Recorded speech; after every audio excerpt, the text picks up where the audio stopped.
Hello students, काल आपण indefinite integration वरचे काही प्रॉब्लेम्स बघितले होते. आज आपण पुढचे प्रॉब्लेम्स बघणार आहोत. सो फर्स्ट प्रॉब्लेम आहे integration x cube plus 3x dx. आता एक्स क्यूबचं इंटिग्रेशन कसं घ्यायचं हे आपण काल बघितलेलं आहे. पहिल्यांदा मी आधी याला सेपरेट करून घेते. Integration x cube dx plus integration 3x dx. यात हा जो एक्स क्यूब आहे यासाठी आपण integration x raise to n चा फॉर्म्युला वापरणार आहोत. X raise to n dx is equal to x raise to n plus 1 upon n plus 1 plus C. आणि ही जी नवीन टर्म आहे इंटिग्रेशन 3 टू एक्स dx याच्यासाठी फॉर्म्युला आहे integration a raise to x dx is equal to a raise to x upon log a plus c. जर तुम्ही डेरिव्हेटिव्हचे फॉर्म्युले पाठ केला असाल तर integration derivative a raise to x dx हा a raise to x into log a असा येतो. पण इंटिग्रेशन मध्ये ए रेस टू एक्सचं integration a raise to x upon log a plus c असं आहे. मग हे दोन्ही फॉर्म्युले आपण इथे अप्लाय करणार आहोत. पहिला जो आहे हा x raise to n dx जर आपण कम्पेअर केलं तर आपल्या लक्षात येईल की एन आहे 3. इथे एन आहे 3. फॉर्म्युला येईल formula x raise to n plus 1 x raise to 3 plus 1 divided by 3 plus 1 plus 3 raise to x म्हणजे ए रेस टू एक्स. जर आपण ए रेस टू एक्स आणि 3 रेस टू एक्स कम्पेअर केला तर ए इज इक्वल टू 3 आहे. त्यामुळे हा 3 raise to x divided by log a. Log a म्हणजेच लॉग 3 प्लस सी. त्यामुळे हे जे इंटिग्रेशन आहे integration x cube plus 3 raise to x dx याचं उत्तर आहे x raise to 4 upon 4 plus 3 raise to x upon log 3 plus C. इथे या एक्झाम्पल मध्ये आपण एक नवीन फॉर्म्युला अप्लाय केलेला आहे. तो म्हणजे integration a raise to x dx is equal to a raise to x upon log a plus c. दुसरा प्रॉब्लेम सॉल्व करूया.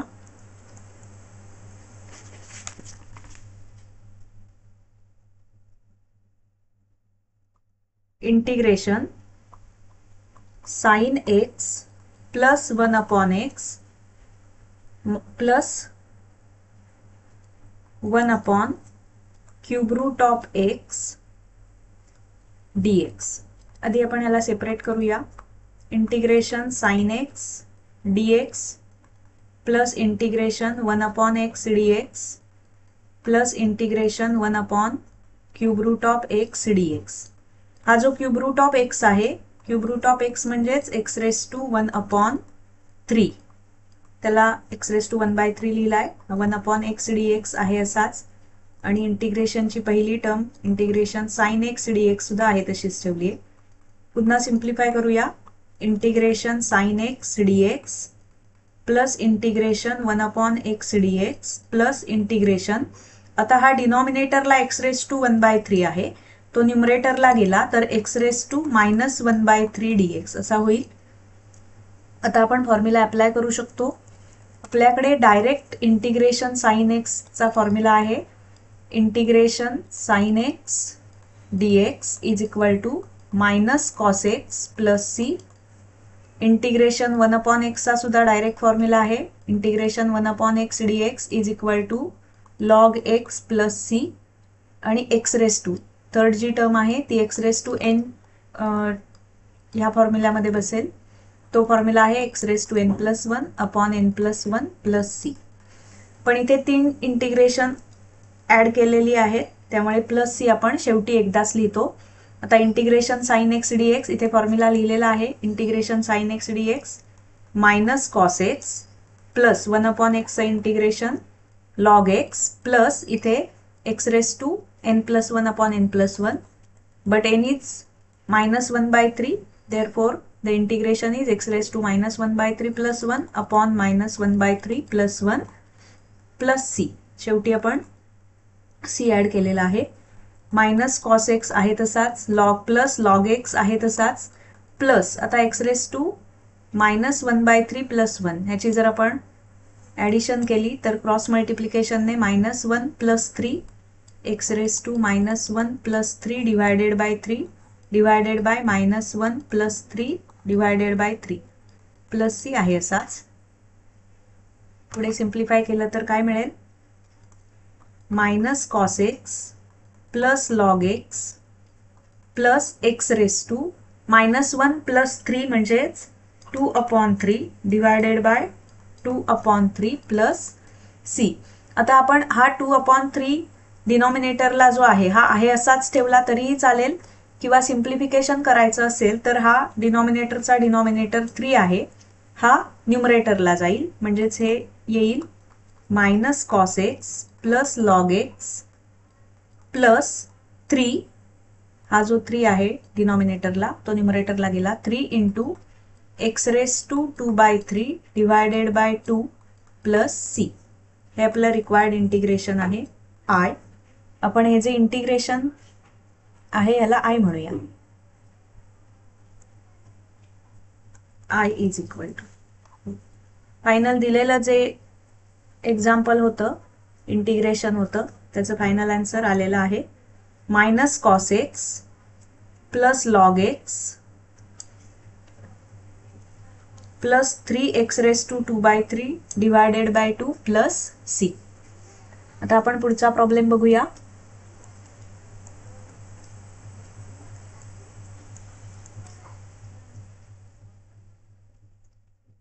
Integration tan x plus cot x bracket square dx. आता हा a plus b bracket स्क्वेअरने सोडवायचा आहे.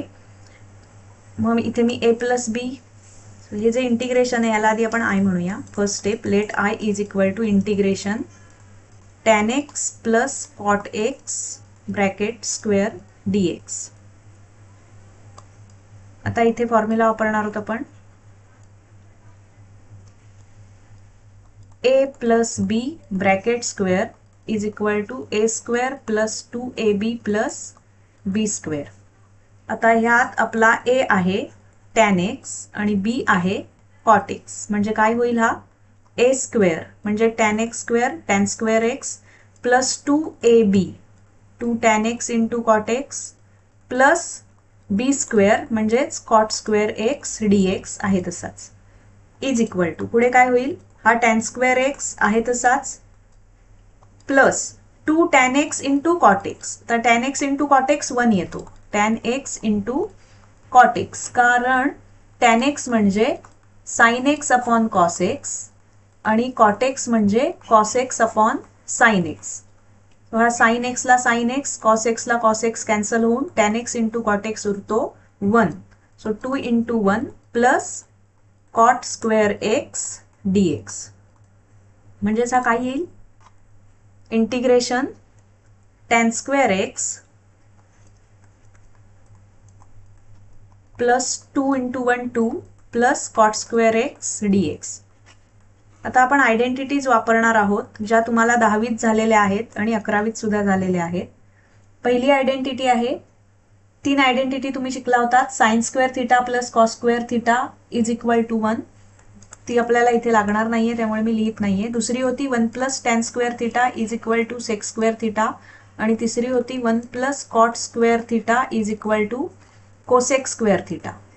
मग ही जी आयडेंटिटी आहे 1 plus tan square theta, first जी आयडेंटिटी आहे ती जर आपण इकडे घेतली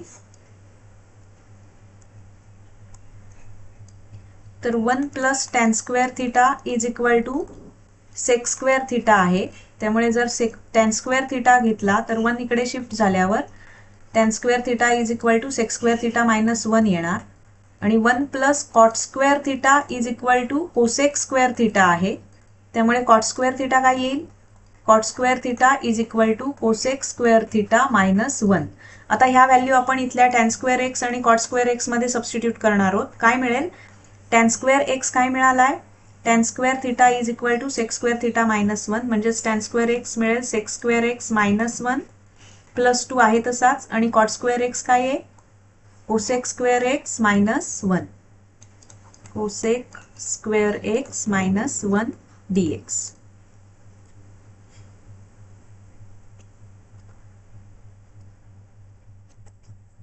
आता सिम्प्लिफिकेशन जर केलं तर काय मिळेल, सेक्स स्क्वेअर एक्स आहे तसाच, तर हा -1 आणि हा -1 म्हणजे -2 होतील आणि हा +2 आहे, -2 + 2 0 होतील, म्हणजे उरेल कोण, सेक्स स्क्वेअर एक्स आणि plus cosec square x dx. तर आपण इंटिग्रेशन सेपरेट करूया. Integration sec square x dx plus integration cosec square x dx.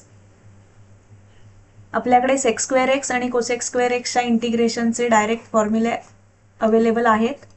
Integration sec square x dx is equal to tan x plus c आणि integration cosec square x dx is equal to minus cot x plus c. ते substitute करूया. हा काय येईल, sec square एक्सचं integration tan x plus integration of cosec square x is minus cot x plus c. म्हणजेच काय मिळेल, tan x plus minus minus cot x plus C. This is final value of I.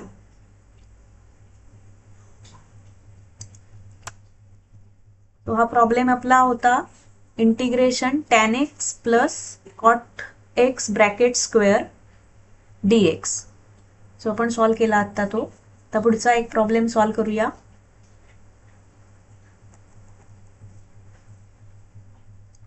Integration √x plus 1 divided bye x plus √x dx. आता हे जे integration आहे यात इथे x term आहे, इथे √x टर्म आहे, वरती सुद्धा √x आहे, त्यामुळे डिनॉमिनेटरचा जो x आहे त्याला आपण √x इंटू √x असा लिहून घेतलेला आहे. √x इंटू √x म्हणजेच √x स्क्वेअर म्हणजेच x येतो, प्लस √x dx. आता डिनॉमिनेटरला आपण √x कॉमन घेऊ शकतो. न्यूमरेटरचा √x प्लस 1 आहे तसाच ठेवलाय. डिनॉमिनेटरचा √x कॉमन घेतला, ब्रॅकेटमध्ये √x प्लस 1 dx असं मिळेल. आता हा √x प्लस 1 न्यूमरेटरचा आणि √x प्लस 1 डिनॉमिनेटरचा हे एकमेकाला कॅन्सल होतील आणि राहील कोण, इंटिग्रेशन 1/√x dx. पण √x म्हणजेच 1/x⁻² dx. हा डिनॉमिनेटरला x⁻² आहे, तो न्यूमरेटरला घ्यायचा असेल तर न्यूमरेटरला तो होईल x⁻−1/2 dx. आता आपण फॉर्म्युला वापरणार आहोत इंटिग्रेशन x⁻n चा. x⁻n dx is equal to x⁻n plus 1 upon n plus 1 plus c. म्हणजेच काय येईल, n आहे आपला -1/2. फॉर्म्युल्यामध्ये सबस्टिट्यूट करूया. x⁻n plus 1 divided by n plus 1 plus C is equal to x⁻1 plus 1 किती येतील, -1 plus 2 divided by 2, -1 plus 2 divided by 2 plus C is equal to x⁻1/2 divided by 1/2 plus C. तर x⁻1/2 हा डिनॉमिनेटरला जो 2 आहे, डिनॉमिनेटरच्या डिनॉमिनेटरला, तो न्यूमरेटरला जाईल, म्हणजे 2x⁻1 plus C divided by 1 म्हणजेच काय होईल, 2x⁻1 is √x plus C. This is our answer. I is equal to 2√x plus C.